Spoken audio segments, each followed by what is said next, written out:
വിലായത്ത് ബുദ്ധ cinema നാളെ തിയേറ്ററുകളിലേക്ക് എത്തുകയാണ്. സിനിമയുടെ ബുക്കിംഗ് ഒക്കെ ഓപ്പൺ ആയിട്ടുണ്ട്. ഞാനും നാളെ സിനിമ കാണാൻ തിയേറ്ററിൽ പോകുന്നുണ്ട്. സിനിമ കണ്ടതിന് ശേഷം സിനിമയുടെ റിവ്യൂ ചാനലിൽ അപ്ലോഡ് ചെയ്യുന്നതായിരിക്കും. UA സർട്ടിഫിക്കറ്റാണ് വിലായത്ത് ബുദ്ധ സിനിമയ്ക്ക് സെൻസർ ബോർഡ് കൊടുത്തിട്ടുള്ളത്. ഏകദേശം 3 മണിക്കൂറോളം ഡ്യൂറേഷൻ സിനിമയ്ക്കുണ്ട്. കൃത്യമായി പറഞ്ഞാൽ 2 മണിക്കൂറും 56 മിനിറ്റുമാണ് വിലായത്ത് ബുദ്ധ സിനിമയുടെ ടോട്ടൽ ഡ്യൂറേഷൻ. അഖിൽ സത്യൻ നിവിൻ പോളി ചിത്രമായ സർവമായ എന്ന സിനിമയുടെ ഭാഗത്തുനിന്ന് പുതിയൊരു പോസ്റ്ററും കൂടി വന്നിട്ടുണ്ട്. അജു വർഗീസും ജനാർദ്ദനും നിവിൻ പോളി നിൽക്കുന്ന ഒരു പോസ്റ്ററാണ് വന്നിട്ടുള്ളത്. ക്രിസ്മസ് റിലീസായിട്ട് ഡിസംബർ 25-നാണ് സിനിമ തിയേറ്ററുകളിലേക്ക് എത്തുന്നത്. ജനനായകൻ സിനിമയുടെ ഗ്രാൻഡ് ഓഡിയോ ലോഞ്ച് മലേഷ്യയിൽ അടുത്ത മാസം 27-ന് സിനിമയുടെ ടീം പ്ലാൻ ചെയ്യുന്നുണ്ട്.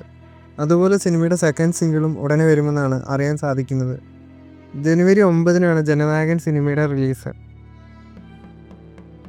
സൂര്യയുടെ വരാനിരിക്കുന്ന 4 ഗംഭീര സിനിമകളുടെ റിപ്പോർട്ടുകൾ വന്നിട്ടുണ്ട്. RJ ബാലാജിയുടെ ഡയറക്ഷനിൽ സൂര്യ നായകനായിട്ട് എത്തുന്ന കറുപ്പ് സിനിമയുടെ പാച്ചപ്പ് ഷൂട്ടിംഗ് നടന്നുകൊണ്ടിരിക്കുകയാണ്.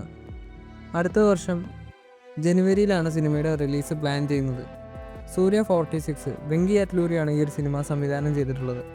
സിനിമയുടെ അടുത്ത ഷെഡ്യൂൾ ഊട്ടിയിലാണ് പ്ലാൻ ചെയ്യുന്നത്. 2 ഷെഡ്യൂൾ കൂടി ബാക്കിയുണ്ട് സിനിമയ്ക്ക്. സിനിമയുടെ മുഴുവൻ ചിത്രീകരണം ഡിസംബറോടുകൂടി പൂർത്തിയാകുമെന്നാണ് പ്രതീക്ഷിക്കുന്നത്.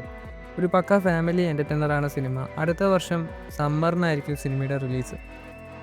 സൂര്യ 47 ജിത്തു മാധവൻ ഡയറക്റ്റ് ചെയ്യുന്ന സൂര്യ ചിത്രമാണ് സൂര്യ 47. ഒരു ക്രേസി കോപ്പ് റോളിലാണ് സൂര്യ ഈ ഒരു സിനിമയിൽ അഭിനയിക്കുന്നത്. സിനിമയുടെ ഭാഗത്തുനിന്ന് ഒരു പ്രൊമോ വീഡിയോ വരും. ഈ ഒരു പ്രൊമോൻ്റെ ഷൂട്ടിംഗ് ഡിസംബർ 2nd വീക്കിലാണ് തുടങ്ങുന്നത്. ജനുവരിയിൽ സിനിമയുടെ ചിത്രീകരണം തുടങ്ങും. സെരിപ്പോത സിനിമാരം എന്ന സിനിമയുടെ ഡയറക്ടറായ വിവേക് ആത്രേയ സൂര്യയുമായിട്ട് ഒരു ചിത്രത്തിൻ്റെ ഡിസ്കഷനിലാണെന്നാണ് അറിയാൻ സാധിക്കുന്നത്. എല്ലാം നല്ലതുപോലെ സംഭവിക്കുകയാണെങ്കിൽ സൂര്യയുടെ 48ാമത്തെ ചിത്രമായിട്ട് ഈ ഒരു സിനിമ വരും.